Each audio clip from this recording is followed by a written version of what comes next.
तो hello friends, तो आज हम लोग देखने जा रहे हैं बायोटेक्नोलॉजी। ठीक है, बायोटेक्नोलॉजी। तो बेसिकली बायोटेक्नोलॉजी का मतलब होता है ये लिविंग ऑर्गेनिजम्स, और टेक का मतलब होता है टेक्नोलॉजीज़। ठीक है, तो ईएफबी, ठीक है, ईएफबी यानी यूरोपियन फेडरेशन ऑफ बायोटेक के हिसाब से नेचुरल साइंस और ऑर्गेनिजम्स का यूज़ करके सर्विसेज और प्रोडक्ट बनाना, ये है डेफिनेशन ईएफबी के हिसाब से बायोटेक का। ऑर्गेनिज्म शायद उनके पार्ट्स हो सकते हैं, कंप्लीट ऑर्गेनिज्म हो सकता है, पार्ट हो सकता है, मॉलिक्यूलर एनालॉग्स हो सकते हैं, फॉर एग्जांपल डीएनए, ये सब एनालॉग्स। तो ये ईएफबी के हिसाब से है। ठीक है, बेसिकली एक होता है कन्वेंशनल और एक होता है मॉडर्न।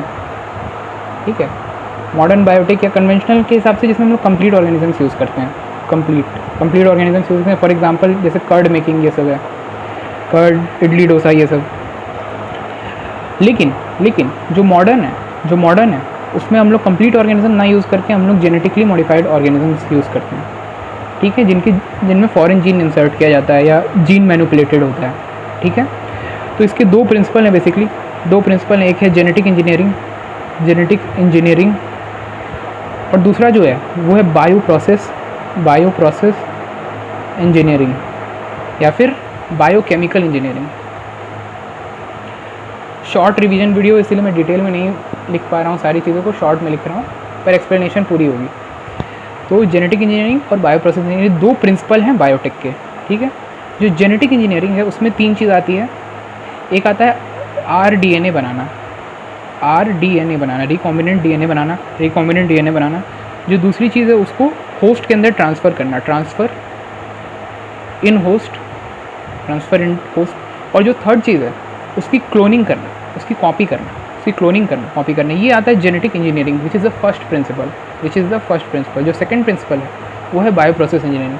इसका सिंपल मतलब है स्टेराइल इन्वायरमेंट देना, जिसमें हमारा जो डिज़ायर्ड जीन है सिर्फ वही ग्रो कर सके, वो आराम से ग्रो कर सके, बढ़िया से।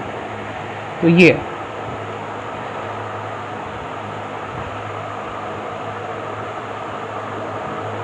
ओके, जेनेटिक इंजीनियरिंग और बायो प्रोसेस इंजीनियरिंग। तो जेनेटिक इंजीनियरिंग में हम लोग रिकॉम्बिनेंट डीएनए बनाते हैं। रिकॉम्बिनेंट डीएनए हम लोग कैसे बनाते हैं कि कोई फॉरेन डीएनए को किसी दूसरे डीएनए में इंसर्ट करते हैं। फॉर एग्जांपल जैसे कि एक प्लाज्मिड है, ठीक है, उसके डीएनए को हम लोग कट करते हैं, और एक कहीं से हम लोग, मान लो हमारा डिज़ायर्ड जीन ये था, तो उसे भी हम लोग कट करते हैं, उसे कट करके दोनों को जोड़ दिया, मान लीजिए ये है ऐसा कुछ।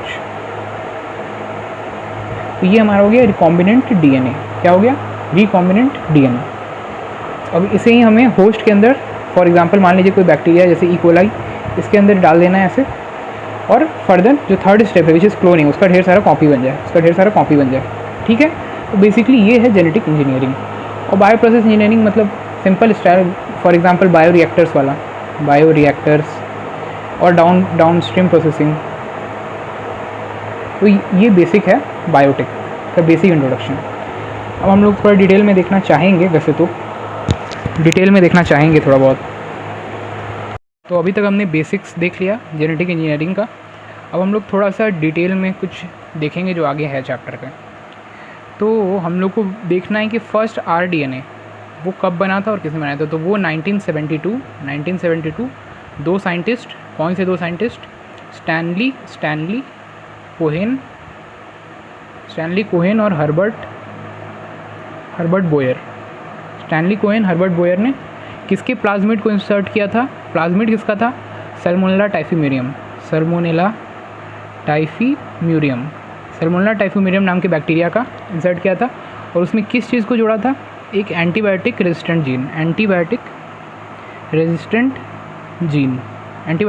जीन को जोड़ा था सबसे पहले। कब बनाया था? 1972, स्टैनली कोहेन, हर्बर्ट बोयर। ठीक है, ये हमने बेसिकली देख लिया कि इंट्रोडक्शन है। और प्रोसेसेस क्या क्या होते हैं, तो कुछ 8 प्रोसेस के लगभग हैं, आप देखते जाइए। तो सबसे पहला प्रोसेस जो होता है वो आइडेंटिफिकेशन ऑफ डीएनए, आइडेंटिफिकेशन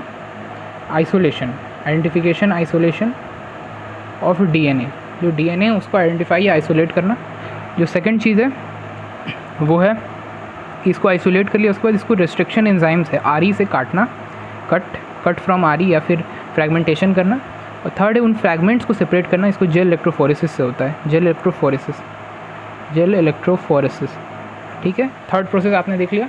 जो चौथा प्रोसेस है हमारा, अब हमने फ्रैगमेंट्स को सेपरेट कर लिया है, अब हम लोग क्या करेंगे, उस मान लीजिए वो कम अमाउंट में है तो उसे हमें एम्पलीफाई करना होगा, तो पीसीआर की मदद से उसे हम लोग एम्पलीफाई करेंगे, और उसके बाद उसको क्या करेंगे, अब तो सब कुछ हो गया है तो उसको वेक्टर जैसे कि प्लाज्मिड है उससे लिंक कर देंगे, उससे लिंक विथ वेक्टर। और जो छठा स्टेप है इसको होस्ट में डालेंगे, ठीक है। जो सातवां है होस्ट को कल्चर करेंगे, फॉर एग्जांपल बायोरिएक्टर्स वाला। और जो लास्ट है वो है डाउनस्ट्रीम प्रोसेसिंग।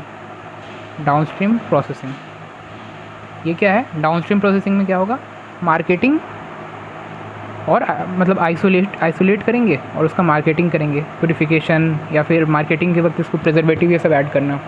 तो ये सब जो है ये आता है डाउनस्ट्रीम प्रोसेसिंग में। तो ये कुछ हैं 8 प्रोसेस आप देख सकते हैं। आइडेंटिफिकेशन, आरी से कट करना, जेल इलेक्ट्रोफोरेसिस, पीसीआर, फिर वेक्टर के साथ जोड़ना, होस्ट में डालना, ठीक है ना, और ये कल्चर करना, ठीक है। इसमें हम लोग बायोरिएक्टर, सिंपल ये सब बायोरिएक्टर्स के बारे में जानना है।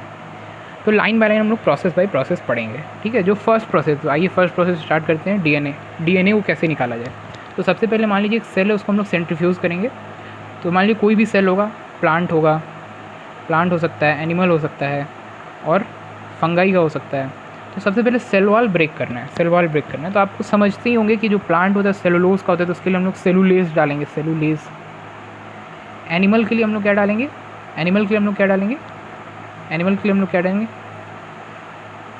एनिमल में तो सेल वॉल होता ही नहीं है। तो जो हमने फर्स्ट प्रोसेस पढ़ना है उसमें सेल वॉल ब्रेक करना है। तो फॉर एग्जांपल अगर प्लांट का हुआ, अगर फंगाई का हुआ और अगर बैक्टीरिया का हुआ, तो प्लांट का सेलुलोज का होता है तो उसको तोड़ने के लिए हम लोग सेलुलेज डाल देंगे।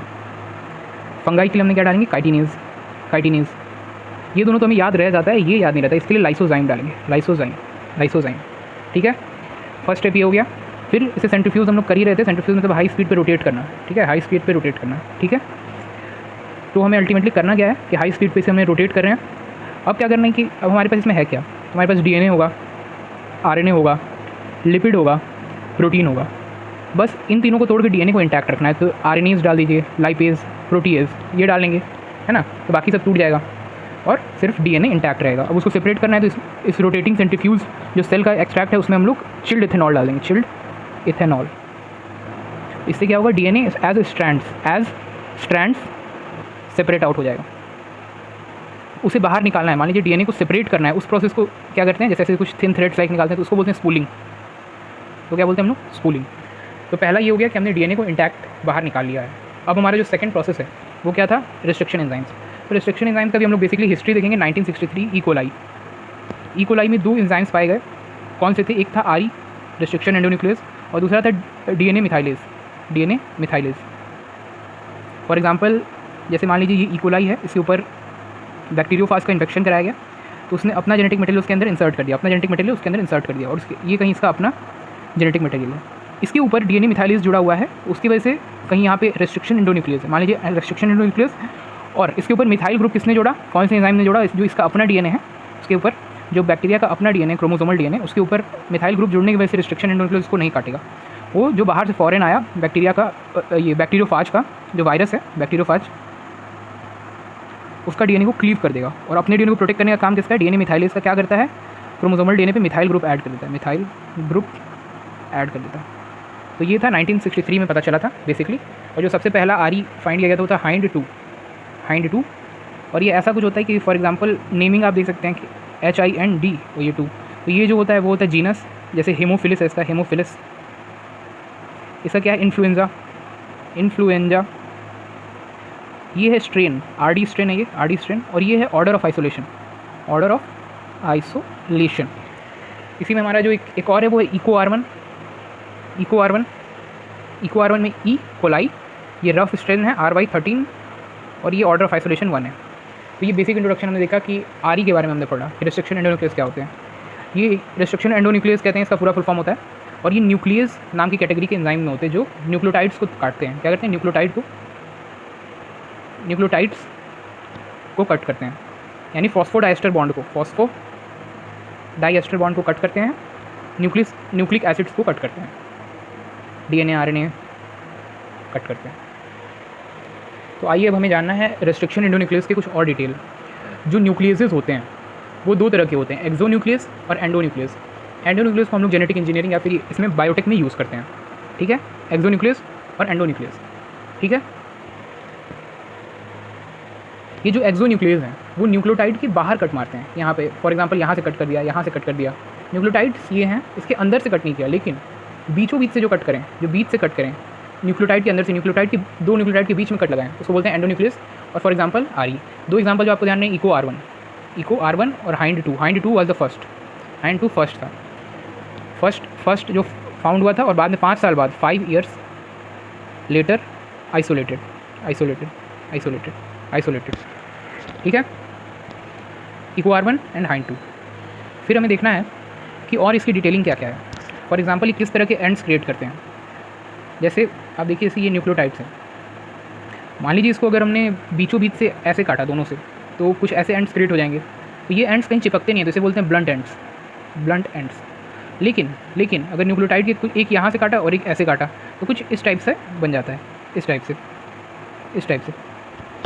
तो ये जो है यहाँ पे, ये ब्लंट एंड्स हो गए, ये चिपकने के लिए तैयारी, किसी और से कॉम्प्लीमेंट्री एच बॉन्डिंग बना सकते हैं। एच बॉन्डिंग बना सकते हैं मतलब कि ये जुड़ सकते हैं। तो इसको स्टिकी एंड्स या कोहेसिव एंड्स कहते हैं। और इसी का मेनली हम लोग यूज़ करते हैं किसमें? बायोटेक में। और ये कैसे आइडेंटिफाई करता है? तो पैलिंड्रोमिक सीक्वेंसेस से। पैलिंड्रोमिक सीक्वेंसेस 4 से 8 न्यूक्लियोटाइड लॉन्ग होते हैं, ठीक है। पैलिंड्रोमिक सीक्वेंसेस 4 से 8 न्यूक्लियोटाइड लॉन्ग होते हैं, और वो 5 से 3, 5' to 3' एक एंड पे, और 5 to 3' दूसरे एंड पे। फॉर एग्जांपल 5 से 3' ये और 5 से 3' ये, वो दोनों साइड से बराबर रीड करते हैं। तो बराबर रीड करते वहाँ जाके आरई कट करता है, ठीक है।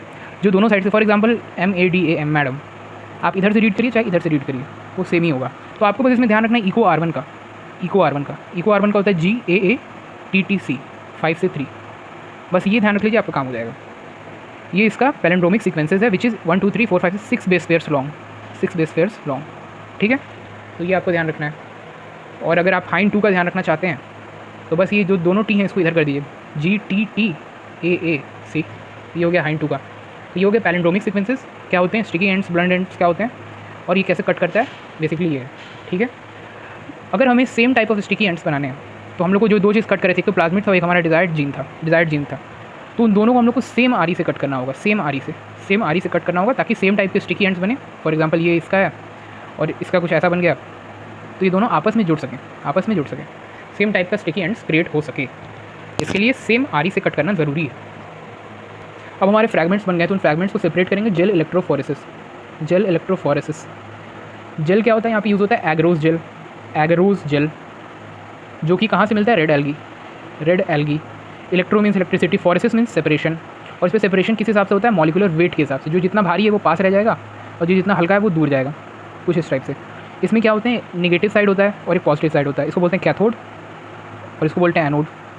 कैथोड से एनोड मूव कराया जाता है इन द जेल डीएनए के फ्रैगमेंट्स को। ये जेल रहता है और यहाँ कुछ वेल्स टाइप के स्ट्रक्चर होते हैं जहाँ लोड किया जाता है अपने डीएनए को, और वो मूव करता है इस जेल में मूव करता है। तो जो जितना भारी वो पीछे और जो जितना हल्का वो आगे।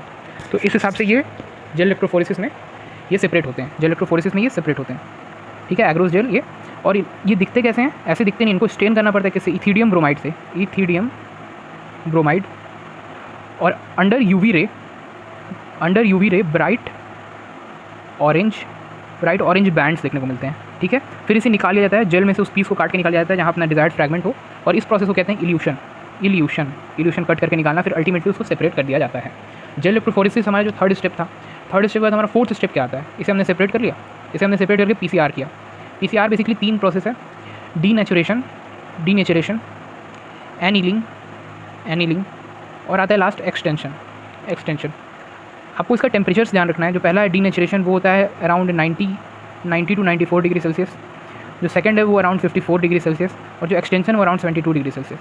डीनेचुरेशन का मतलब क्या है कि ये दोनों फ्रैगमेंट्स को अलग कर दिया गया, दोनों फ्रैगमेंट्स को अलग कर दिया गया, यानी कौन सा बॉन्ड तोड़ा गया, एच बॉन्ड तोड़ा गया हीट की वजह से, ठीक है। दोनों फ्रैगमेंट्स अलग हो गए 90 से 94 डिग्री सेल्सियस।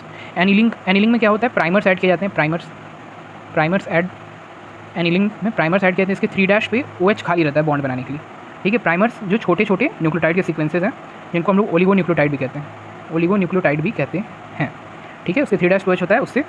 अब ये 3' पे OH होगा, पॉलीमरेज इसको खींच के इसका कॉपी बना देगा। तो पॉलीमरेज थर्ड पे क्या होगा, एक्सटेंशन में हम लोग पॉलीमरेज की मदद से इसको कॉपी बनवाते हैं। तो पॉलीमरेज एक्सटेंशन में कौन सा पॉलीमरेज यहाँ यूज़ करते हैं, अब टेम्परेचर 72 डिग्री है एक्सटेंशन में, यहाँ पे आप DNA पॉलीमरेज नहीं टैग पॉलीमरेज यूज़ करते हैं, विच इज थर्मोस्टेबल एंजाइम। ये कहाँ से, कौन से बैक्टीरिया से आता है, थर्मस एक्वाटिकस बैक्टीरिया से आता है, और टैग पॉलीमरेज होता है क्योंकि ये 72 डिग्री पे चल सकता है। अब जो हमारा 5वां स्टेप था उसमें था लिंक विथ वेक्टर। सही बात है, हमारा डिज़ायर्ड जीन है जो हमने कट करके सब सेपरेट कर लिया, अब हम लोग को उसको लिंक करके कुछ ऐसा RDNA बनाना है, लिंक कर देना है, ठीक है। ये हमारा फॉरेन, ये जो आपको दिख रहा है ये है अपना फॉरेन DNA, और ये अपना प्लाज्मिड है। प्लाज्मिड और द वेक्टर्स जिससे हम लोग ये लोग ऐड करते हैं, ठीक है। तो वेक्टर की स्पेशलिटी क्या हो सकती है, तो आप 4 पॉइंट्स आपको ध्यान रखने हैं, 1, 2, 3 और 4। फर्स्ट पॉइंट जानना है कि ये स्मॉल होना चाहिए इजी हैंडलिंग के लिए। जो सेकंड पॉइंट है वो हमें ध्यान रखना है कि इसके ऊपर रिकॉग्निशन साइट होना चाहिए, रिकॉग्निशन साइट अपना ओराई होना चाहिए। ओराई मीन्स ओरिजिन ऑफ रेप्लिकेशन, ये 2 काम करता है, रेप्लिकेशन स्टार्ट करता है और दूसरा काम क्या करता है, कॉपी नंबर को डिटरमाइन करता है कि कितनी कॉपी होस्ट के अंदर बनेगी, कॉपी नंबर डिटरमाइन कि कितनी कॉपी होस्ट के अंदर बनेगी। और जो चौथा चीज़ होना चाहिए वो सिलेक्टेबल मार्कर होना चाहिए। सिलेक्टेबल मार्कर का मतलब कुछ ऐसी जीन जिससे हमें पता चले कि रिकॉम्बिनेंट अंदर गया है या नहीं, या रिकॉम्बिनेंट है या नॉन रिकॉम्बिनेंट है, ये पता कैसे चलेगा, इन जीन्स सिलेक्टेबल मार्कर की वजह से। और ज़्यादातर ये क्या होते हैं, antibiotic resistant gene, for example ampicillin resistant gene, tetracycline resistant gene, इस तरह से। तो ये होते हैं आपके क्या, सिलेक्टेबल मार्कर्स। कॉपी नंबर को डिटरमाइन करते हैं, जैसे कि हमारे प्लाज्मिड्स हो गए, अगर हम लोग प्लाज्मिड का बात करें तो उसका कॉपी नंबर 1 से 2 हो सकता है, या ज़्यादा से ज़्यादा 15 से 20 ऐसा कुछ हो सकता है।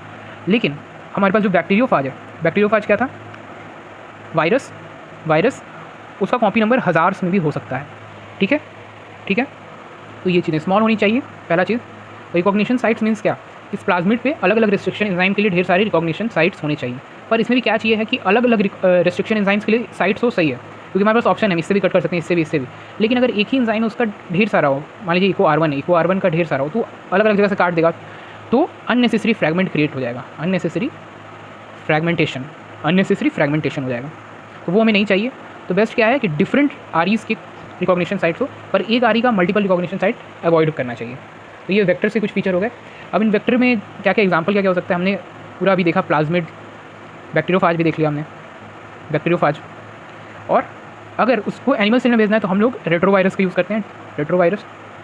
और अगर प्लांट में भेजना है तो एग्रोबैक्टीरियम टूमीफेशियंस का यूज़ करते हैं, टूमीफेशियंस, ठीक है।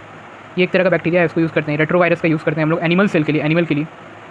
और ये दोनों पैथोजेनिक है, तो इन दोनों को डिसआर्म कर देते हैं हम लोग, डिसआर्म करके भेजते हैं। अब हमारे पास एक इंपॉर्टेंट है कि PBR, NCERT में दिया PBR 322 प्लाज्मिड के बारे में हम लोग को पढ़ना है। PBR 322 एक तरह का वेक्टर है, प्लाज्मिड है, P फॉर प्लाज्मिड, ये वो 2 साइंटिस्ट का नाम है, B से बॉलिवर, R से रॉड्रिगुएज, और 322 इसका लैब नंबर, ठीक है। तो कुछ इसमें 2 वो होते हैं सिलेक्टेबल मार्कर्स, ये हो गए, ये एम्पीसिलिन रेजिस्टेंट जीन है और ये टेट्रासाइक्लिन है। और यहाँ पे इसका ओराई हो जाता है, और यहाँ पे एक जगह है जो प्रोटीन बनाता है रेप्लिकेशन के लिए, ROP, रेप्लिकेशन ऑफ प्रोटीन, ठीक है, रीजन ऑफ प्रोटीन, ठीक है।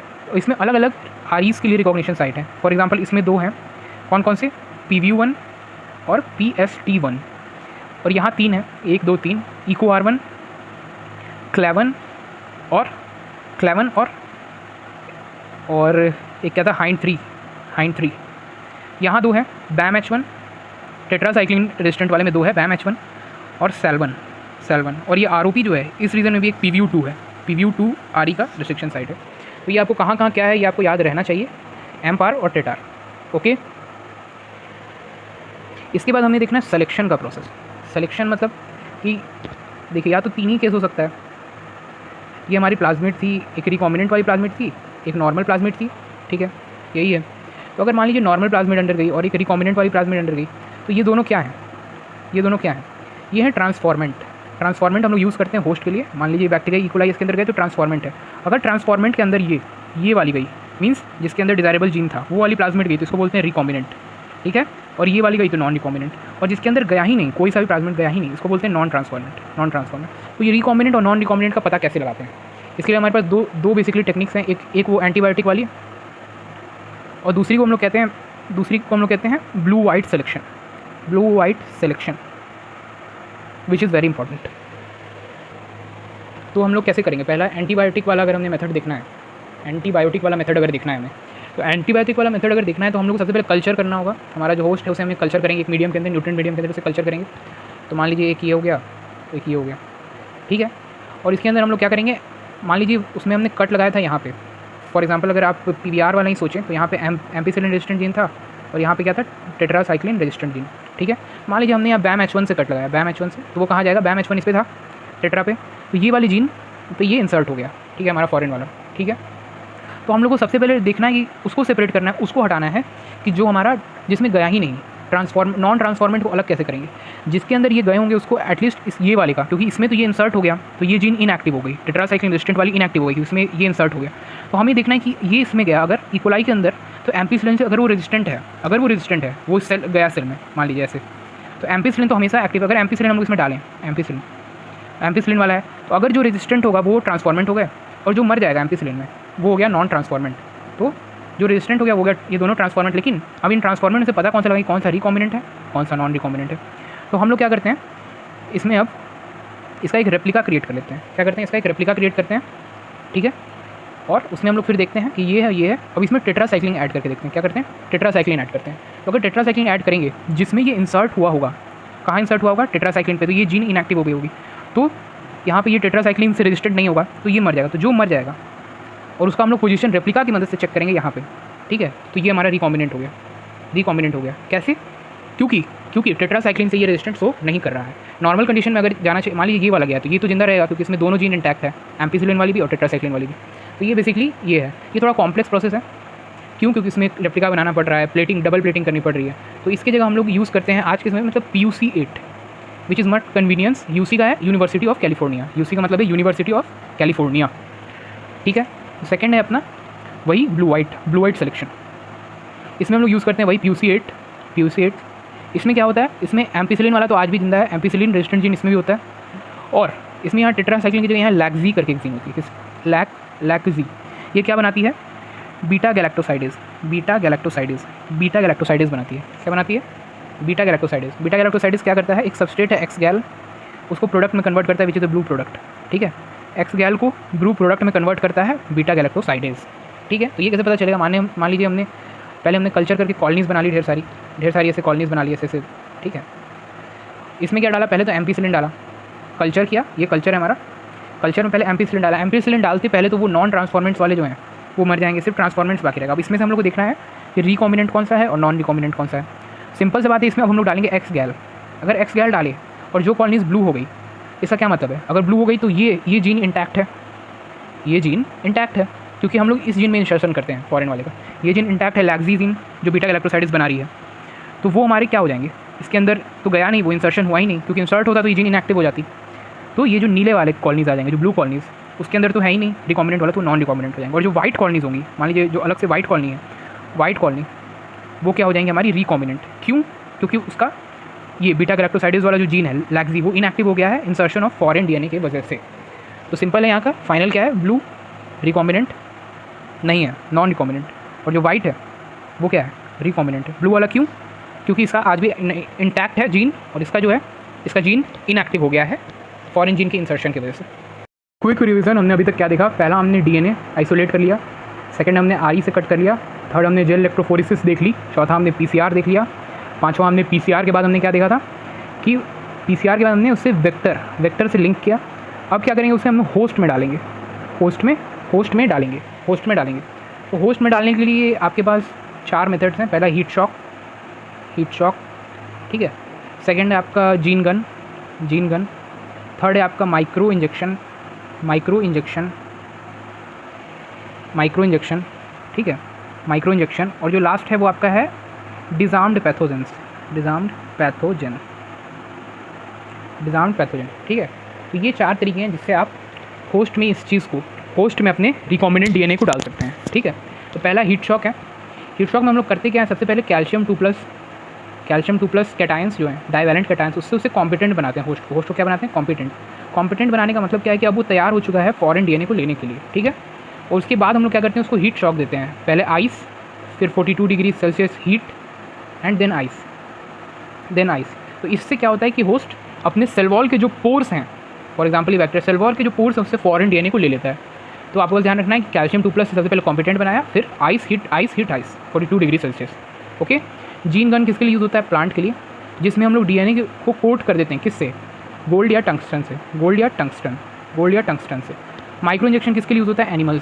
एनिमल्स, जिसमें हम सेल के न्यूक्लियस में डायरेक्ट इंजेक्ट कर देते हैं, ठीक है, इंजेक्ट इन न्यूक्लियस। फिर डिसार्म पैथोजन ऑलरेडी डिस्कस हो चुका है कि एग्रोबैक्टीरियम टूमिफेशियंस को डिसार्म कर देते हैं, जो कि खुद एक पैथोजेनिक बैक्टीरिया है। टूमिफेशियंस को डिसार्म कर देते हैं प्लांट के लिए। और एनिमल के लिए क्या करते हैं हम लोग? जैसे कि रेट्रोवायरस, आपको पता है HIV का भी जो होता है वो रेट्रोवायरस होता है एक तरह का। तो रेट्रोवायरस को भी डिसार्म करके एनिमल सेल में अगर इंसर्ट करना हो तो हम लोग ये करते हैं। तो ये 4 मेथड थे, heat shock, gene gun, micro injection और डिसार्म्ड पैथोजन, ठीक है। अब इसके बाद हमारा अगला प्रोसेस क्या था? होस्ट में डालने के बाद कल्चर, और फिर उसके बाद था वही डाउनस्ट्रीम प्रोसेसिंग, ठीक है। तो अब कल्चर की बात आती है। तो कल्चर के लिए हम लोग क्या चाहिए? कल्चर। मान लीजिए हम पढ़ना चाह रहे हैं कल्चर, तो कल्चर में हम बड़ी कंटेनर्स में इसकी क्या करते हैं? कल्चरिंग करते हैं न्यूट्रिएंट मीडियम में। तो वो कंटेनर की कैपेसिटी 100 से 1000 लीटर भी हो सकता है। पर कंडीशन का स्टडी की कैसी कंडीशन फेवरेबल होगी उसकी स्टडी करने का हम लोग छोटे टैंक्स में स्टडी करते हैं। ये बड़े टैंक्स हो गए। अब छोटे टैंक्स में पायलट टैंक्स नाम है, जो 10 से 20 लीटर की कैपेसिटी होती है, 10 से 20 लीटर की कैपेसिटी होती है। इसके कुछ फीचर्स क्या होते हैं कि स्टेराइल इन्वायरमेंट होना चाहिए, pH मेंटेन यानी एसिड बेस मेंटेन होना चाहिए, टेम्परेचर मेंटेन होना चाहिए। अगला चीज़ क्या होना चाहिए? एयर का कुछ होना चाहिए, फॉर एग्जाम्पल एजिटेटर सिस्टम, जो एजिटेटर मीन्स एयर को कंटिन्यूस एयर की सप्लाई होनी चाहिए, ठीक है। फिर और क्या हो सकता है? और हमारे पास स्टेराइल हो ही गया, ठीक है। तो और हमारे पास क्या होता है? स्टीम होना चाहिए, स्टीम, ठीक है। तो ऐसी ही ढेर सारी फैसिलिटी हैं। और एक तो लार्ज नंबर में कल्चर होना चाहिए, लार्ज नंबर कल्चर। तो इस तरह के कुछ फीचर्स के साथ हमारे आते हैं बायो रिएक्टर्स, ठीक है। तो हमें बायो रिएक्टर्स के बारे में जानना है। मोस्ट कॉमन कौन सा होता है? मोस्ट कॉमन का अगर बात करें तो होता है स्टर्ड टाइप। कौन सा? स्टर्ड टाइप, ठीक है। स्टर्ड टाइप बायो रिएक्टर, उसमें एक सिंपल होता है और एक होता है स्पार्ज्ड, ठीक है ना, सिंपल और स्पार्ज्ड, ठीक है। सिंपल का जो बेस होता है वो कर्व्ड होता है और इसका बेस फ्लैट होता है। और स्पार्ज्ड वाले में एक स्पार्ज ट्यूब होती है जो ऑक्सीजन की अवेलेबिलिटी बढ़ाती है, O2 अवेलेबिलिटी, ठीक है, कंटिन्यूस ऑक्सीजन की सप्लाई करके। सिंपल वाला कर्व्ड होता है और वो आपने डायग्राम एनसीईआरटी में देखा भी होगा, कुछ रफ डायग्राम में बना देता हूँ वैसे तो। यहाँ मोटर आपका लगा रहेगा, फिर यहाँ पे आपके वो फोम ब्रेकर्स, फिर अंदर भी कई ब्लेड्स रहते हैं, और ये आपका वो मीडियम, ठीक है। ये एक कंटिन्यूस एयर की सप्लाई के लिए, ठीक है, ये सिस्टम एसिड बेस मेंटेन करने के लिए ये सिस्टम। और ये हमारा फॉर एग्जांपल स्टीम के लिए, मान लीजिए स्टीम क्या करेगा? इसको स्टेराइल रखेगा। इसको मान लीजिए फोम ब्रेकर्स कहते थे, जो ऊपर वाला उसको फोम ब्रेकर, ठीक है, फोम। और इसको ब्लेड है ना, तो फ्लैट ब्लेड इम्पेलर। ये कंटिन्यूस एयर की सप्लाई, ये स्टीम की सप्लाई, ये एसिड बेस pH मेंटेन करने के लिए। और ये मोटर है। बेस कर्व्ड है, तो कैसा है? सिंपल स्टर्ड है। बेस अगर फ्लैट हो जाए तो क्या हो जाएगा? स्पार्ज्ड हो जाएगा। और उसमें एक ट्यूब होती है ऑक्सीजन अवेलेबिलिटी की, इसको स्पार्ज ट्यूब कहते हैं, स्पार्ज ट्यूब, ये हो गया।